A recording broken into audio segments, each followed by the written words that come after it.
ನಮ್ಮ ಜೊತೆ ಸಚಿವ ಎಸ್ ಸಿ ಮಾದೇವಪ್ಪ ಇದ್ದಾರೆ, ಅವ್ರನ್ನೇ ಮಾತಾಡ್ಸ್ತಾ ಹೋಗ್ತೀನಿ. ಸರ್, ಮೈಸೂರು ದಸರಾಗೆ ಕ್ಷಣಗಣನೆ ಶುರುವಾಗಿದೆ, ಅಂತಿಮ ಹಂತದ ಸಿದ್ಧತೆಗಳೆಲ್ಲವೂ ಕೂಡ ಆಗಿದೆ ಸರ್, ಹೇಗೆ?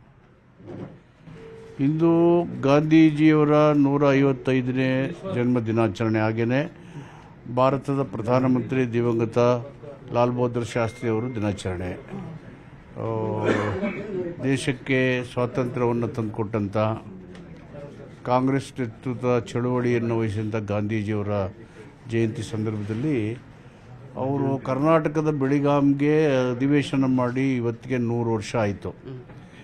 ಗಾಂಧೀಜಿಯವರು ಬೆಳಗಾಂನಲ್ಲಿ ಕಾಂಗ್ರೆಸ್ನ ಅಧಿವೇಶನ ಮಾಡೋದಕ್ಕೆ ಬಂದಿದ್ದರು, 100 ವರ್ಷ ಆಯಿತು. ಅದಕ್ಕೆ ಕಾಂಗ್ರೆಸ್ ಪಾರ್ಟಿ ವಿಶೇಷವಾದಂಥ ಕಾರ್ಯಕ್ರಮಗಳನ್ನು ವರ್ಷದ ಉದ್ದಕ್ಕೂ ಹಾಕಬೇಕು ಅಂತ ಹೇಳಿ ಕಾರ್ಯಕ್ರಮ ಹಾಕ್ಕೊಂಡಿದ್ದಾರೆ. ಮತ್ತು ಜಿಲ್ಲೆಯ ಎಲ್ಲ ಕಡೆ ಜಿಲ್ಲಾ ಉಸ್ತುವಾರಿ ಸಚಿವರುಗಳು ಪಾದಯಾತ್ರೆಗಳ ಮೂಲಕ ಗಾಂಧಿ ಜಯಂತಿಯನ್ನು ಆಚರಣೆ ಮಾಡ್ತಿದ್ದಾರೆ. ಗಾಂಧೀಜಿಯ ಅಹಿಂಸಾತ್ಮಕ ಹೋರಾಟಗಳು, ಸರ್ವಧರ್ಮದ ಬದುಕು ಮತ್ತು ಸಮೃದ್ಧ ಭಾರತದ ನಿರ್ಮಾಣ, ಹಾಗೆ ಗ್ರಾಮೀಣ ಬದುಕು, ಗುಡಿ ಕೈಗಾರಿಕೆ, ನಿರುದ್ಯೋಗದಂಥ ಸಮಸ್ಯೆಗಳ ಪರಿಹಾರ ಮಾರ್ಗಗಳನ್ನು ನಮಗೆ ಹಿಂಸೆಯನ್ನು ಕೊಡದೇನೆ ರಕ್ತರಹಿತವಾದಂಥ ಒಂದು ಹೋರಾಟದ ಮೂಲಕ ಸ್ವತಂತ್ರ ಕೊಡ್ತ ರಾಷ್ಟ್ರಪಿತನ ಜನ್ಮ ದಿನಾಚರಣೆ ಕಾಂಗ್ರೆಸ್ ಪಕ್ಷ ಆಚರಣೆ ಮಾಡಿ ಇವತ್ತು ಪಕ್ಷದಲ್ಲಿ ಎಲ್ಲ ಸೇರಿ ಮೆರವಣಿಗೆ ಮುಖಾಂತರ ಬಂದಿದ್ದೀವಿ. ಇದರ ಹಿನ್ನೆಲೆಯಲ್ಲಿ ನಾಳೆ ವಿಶ್ವವಿಖ್ಯಾತ ದಸರಾ ಮಹೋತ್ಸವ ಕೂಡ ವಿದ್ಯುಕ್ತವಾಗಿ ಪ್ರಾರಂಭ ಆಗಲಿದೆ. ಎಲ್ಲ ಸಿದ್ಧತೆಗಳನ್ನು ಮಾಡಿಕೊಂಡಿದ್ದಾರೆ ಜಿಲ್ಲಾಡಳಿತ.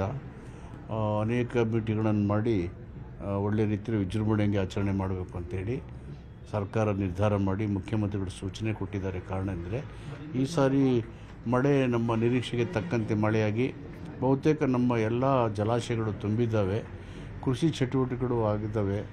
ಹೀಗಾಗಿ ಜನರು ಉತ್ಸಾಹದಿಂದ ಭಾಗವಾಗಲಿ, ನಮ್ಮ ಸಾಂಸ್ಕೃತಿಕ ಬದುಕಿನ ಇಲ್ಲಿ ಪ್ರದರ್ಶನ ಆಗಲಿ, ಎಲ್ಲ ಜನರು ಸೌಹಾರ್ದತೆಯಿಂದ ಸೇರಿ ನಾವೆಲ್ಲ ಒಂದೇ ಭಾರತೀಯರು ಅಂತ ಸಂದೇಶ ಹೋಗಲಿ ಅಂತೇಳಿ ಒಳ್ಳೊಳ್ಳೆ ಕಾರ್ಯಕ್ರಮಗಳನ್ನು ಇವತ್ತು ಹಮ್ಮಿಕೊಂಡು ಎಲ್ಲ ಸಿದ್ಧತೆಗಳನ್ನು ಮಾಡ್ಕೊಂಡಿದ್ದೀವಿ. ಈ ಬಾರಿ ಉದ್ಘಾಟನೆ ಸಮಯ ಎಷ್ಟು ಸರ್, ಮತ್ತು ವೈಮಾನಿಕ ಇದು ಇರುತ್ತೆ ಸರ್? ಈ ಸಾರಿ 9:15 9:45 ಉದ್ಘಾಟನೆ ಆಗಲಿದೆ. ನಾಡಿನ ಖ್ಯಾತ ಸಾಹಿತಿ ಹಂಪ ನಾಗರಾಜ್ ಅವರು ಉದ್ಘಾಟನೆ ಮಾಡ್ತಾರೆ. ವೈಮಾನಿಕ ಇದಿಲ್ಲ ಸಮೀಕ್ಷೆ ಇಲ್ಲ. ಒಂದು ಡ್ರೋನ್ ಮುಖಾಂತರ ವಿಭಿನ್ನವಾದಂಥ ಪ್ರದರ್ಶನವನ್ನು 1500 ಡ್ರೋನ್ಗಳನ್ನು ಬಳಸಿ ಈ ಸಾರಿ ಸುಮಾರು 3 ಕಿಲೋಮೀಟರ್ ವ್ಯಾಪ್ತಿಯ ಒಳಗಡೆ ಆ ಒಂದು ಡ್ರೋನ್ ಶೋಗಳನ್ನು ನೋಡಲಿಕ್ಕೆ ವಿದ್ಯುನ್ಮಾನವಾದಂಥ ಇದರ ಮುಖಾಂತರ ಮಾಡಲಿಕ್ಕೆ ಪ್ರಯತ್ನ ಮಾಡಿದ್ದಾರೆ. ಓಕೆ ಸರ್, ಜಂಬೂ ಸವಾರಿ ಸಮಯ ಸರ್ ಕೇಳ್ತಾ ಇರೋದು, ಯಾಕಂದರೆ ಆ ಸಂದರ್ಭದಲ್ಲಿ ಇಷ್ಟೇ ಅಂತೇಳಿ ನಿಗದಿ ಮಾಡಿರ್ತಾರಲ್ಲ ಅರಮನೆ ಒಳಗಡೆ, ಅದೇನಾದರೂ ನಿಗದಿ ಆಗಿದೆಯಾ? ಅದಿರ್ತದೆ, 2 ಗಂಟೆ ಮೇಲೆ ಅದ್ರ ಪೂಜೆ ಆಗುತ್ತೆ.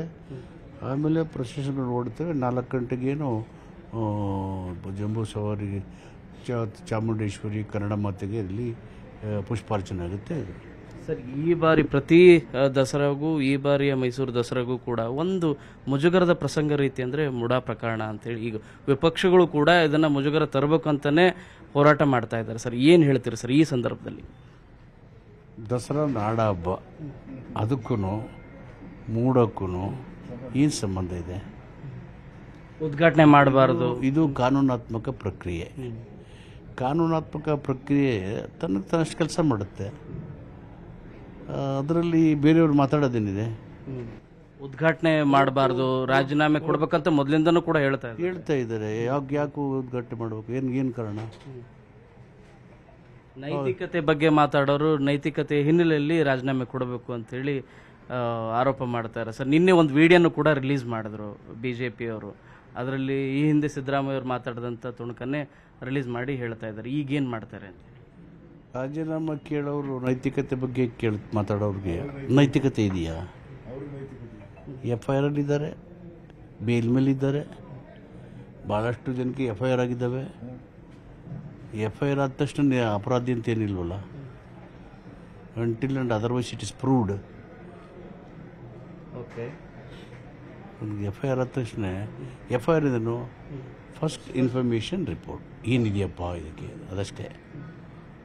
ಹಾಗಂದ ತಕ್ಷಣ ಕಾನೂನು ಓದಬೇಕಲ್ಲ, ಸಂವಿಧಾನ ತಿಳ್ಕೋಬೇಕಲ್ವ. In what way it is connected? ಎಲ್ಲ ಪೊಲಿಟಿಕ್ಸ್ ನೋಡಿ, ಇದೆಲ್ಲ ರಾಜಕೀಯ ಪಿತೂರಿ. ರಾಜಕೀಯ ಪಿತೂರಿ ಬಿಟ್ಬಿಟ್ಟು ದೇಶದ ರಾಜ್ಯದ ಅಭಿವೃದ್ಧಿ ಕಡೆ ಗಮನ ಹರಿಸಲಿ. ವಿರೋಧ ಪಕ್ಷ ಆಗಿರೋದು ಅಭಿವೃದ್ಧಿ ಕಡೆಗೆ ಕೆಲಸ ಮಾಡೋಕ್ಕೆ, ಸರ್ಕಾರಕ್ಕೆ ಅಭಿವೃದ್ಧಿ ಮಾಡಿ ಅಂತ ಹೇಳೋದಕ್ಕೆ, ಯೋಜನೆಗಳ ಅನುಷ್ಠಾನ ಮಾಡಿ ಅಂತ ಹೇಳೋದಕ್ಕೆ. ಒಂದು ವಿಷಯ ಕಾನೂನಿನ ವ್ಯಾಪ್ತಿ ಒಳಗಡೆ ಇದೆ, ಅದು ಆಡಳಿತಾತ್ಮಕ ವೈಫಲ್ಯನೋ ಯಾವುದೋ ಅಂತೇಳಿ ಕೋರ್ಟ್ ತೀರ್ಮಾನ ಆಗಿದೆ. ಕಾನೂನಿದೆ, ಕಾನೂನು ಎಲ್ರಿಗೂ ಇರ್ತದಲ್ವಾ. ಹೌದು ಸರ್, ಬಟ್ ತಪ್ಪೇ ಮಾಡಿಲ್ಲ ಅಂದಮೇಲೆ ಸೈಟ್ಗಳನ್ನು ಯಾಕೆ ಕೊಡಬೇಕಾಗಿತ್ತು? ಆ ಕೆಲಸ ಯಾಕೆ ಮಾಡಬೇಕಾಗಿತ್ತು? ಸೇಮ್ ಪತ್ನಿಯವ್ರು ಯಾಕೆ ಮಾಡಬೇಕಾಯ್ತು ಅಂತ ಕೇಳ್ತಾರೆ. ಯಾರು ನೀವು? ಅವರು ಬಿಜೆಪಿಯವರು ಸರ್, ನಾವು ಅವರು ವಿಪಕ್ಷದವ್ರು ಕೇಳ್ತಾರೆ. ಅವರು ಕೊಟ್ಟಿದ್ದಾರೆ, ಹಿಂದೆ ಹೋಗಿ ಕೇಳಿ. ಅವರು ಇದೇ ಥರ ಕೊಟ್ಟಿದ್ದಾರೆ.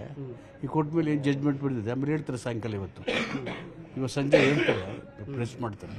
ಓಕೆ, ನೋಡಿ ಸರ್, ನಿನ್ನೆ ತಾವು ಸಭೆ ನಡೆಸಿದ್ರಿ ಸರ್ ಸಂಜೆ. ಅದ್ರ ಬಗ್ಗೆನೂ ಕೂಡ ಸಾಕಷ್ಟು ಚರ್ಚೆ ಆಗ್ತಾ ಇದೆ ಬೆಂಗಳೂರಲ್ಲಿ ತಮ್ಮ ನಿವಾಸದಲ್ಲಿ. ನಮ್ಮ ನಿವಾಸದಲ್ಲಿ ನನ್ನ ಪಕ್ಕದಲ್ಲಿ ನಮ್ಮ PWD ಮಿನಿಸ್ಟರ್ ಇದ್ದಾರೆ, ಅಕ್ಕಪಕ್ಕದ ಮನೆ. ಅದರ ಪಕ್ಕ ಸದಾಶಿವ ಹೋಮ್ ಮಿನಿಸ್ಟರ್ ಇದ್ದಾರೆ. ನಾವು ಚೀಫ್ ಮಿನಿಸ್ಟರ್ ನೋಡೋಕೆ ಹೋಗ್ಬೇಕಂತ ಇಲ್ಲೇ ಹೋಗೋಣ ಅಂತ ಬಂದರು. ಜೊತೆಗಾಲ ನಮ್ಮಲ್ಲಿ ಕಾಫಿ ಕುಡ್ಕೊಂಡು, ಟೀ ಕುಡ್ಕೊಂಡು, ಅವಲಕ್ಕಿ ತಿನ್ಕೊಂಡು, ಚಕ್ಲಿ ತಿನ್ಕೊಂಡು ಹಂಗೆ ಹೋಗಿ ಮಾತಾಡ್ಕೊಂಡು. ಏನಾದರೂ ಚರ್ಚೆ ಆಯಿತಾ ಸರ್? ಈ ರಾಜೀನಾಮೆ ಚಕ್ಲಿ ತಿಂದ್ವಿ, ನಿಪ್ಪಿಟ್ಟು ತಿಂದ್ವಿ, ಕಾಫಿ ಕುಡಿದ್ವಿ. ಆಮೇಲೆ CM ನೋಡೋಕ್ಕೆ ಹೋದ್ವಿ. ಮಾತಾಡ್ಕೊಂಡೆಲ್ಲ ಇಶ್ಯೂಗಳು ಚರ್ಚೆ ಮಾಡಿಕೊಂಡು ಅನೇಕ ವಿಷಯಗಳ ಬಗ್ಗೆ ಆದ್ಯತೆ ಕೊಟ್ಟು ಅಭಿವೃದ್ಧಿ ಮಾಡೋ ಕಡೆಗೆ ಚರ್ಚೆ ಮಾಡ್ತೀವಿ. ಅಷ್ಟು ಬಿಟ್ಟು ಬೇರೆ ಏನು ಚರ್ಚೆ ಆಗಿಲ್ಲ ಸರ್? ಅದೇ ಇಷ್ಟು ಹೇಳಿದ್ನಲ್ಲ, ನಿಪ್ಪಿಟ್ಟು, ಚಕ್ಲಿ, ಅವಲಕ್ಕಿ. ಸರ್, ಮುಜುಗರ ತರುವಂಥ ಕೆಲಸವನ್ನು ಮಾಡ್ತಾ ಇದ್ದಾರೆ. ಈ ಸರಿ ದಸರಾದಲ್ಲೂ ಕೂಡ ಮಾಡೋರಿಗೆ ಏನು ಹೇಳ್ತೀರಿ ಸರ್? ಹೋರಾಟ ಮಾಡಬೇಕು ಅಂತಿದ್ದಾರೆ, ಉದ್ಘಾಟನೆ ಇಲ್ಲಿ ಕಾರ್ಯಕ್ರಮಕ್ಕೆ ಭಾಗಿಯಾಗಬಾರ್ದು ಅಂತಲೂ ಕೂಡ ಆರೋಪ ಮಾಡ್ತಾರೆ, ಆಗ್ರಹಿಸ್ತಾರೆ.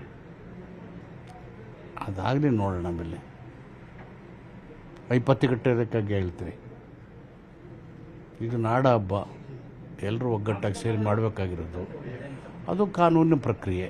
Law will take its own course. ಇದು ಸಚಿವ SC ಮಹದೇವಪ್ಪ ಅವರ ಮಾತು. ಮೈಸೂರಿಂದ ಕ್ಯಾಮರಾ ಪರ್ಸನ್ ರಾಯ್ಡು ಜೊತೆ ಶರಣು ಹಂಪಿ, ನ್ಯೂಸ್ 18.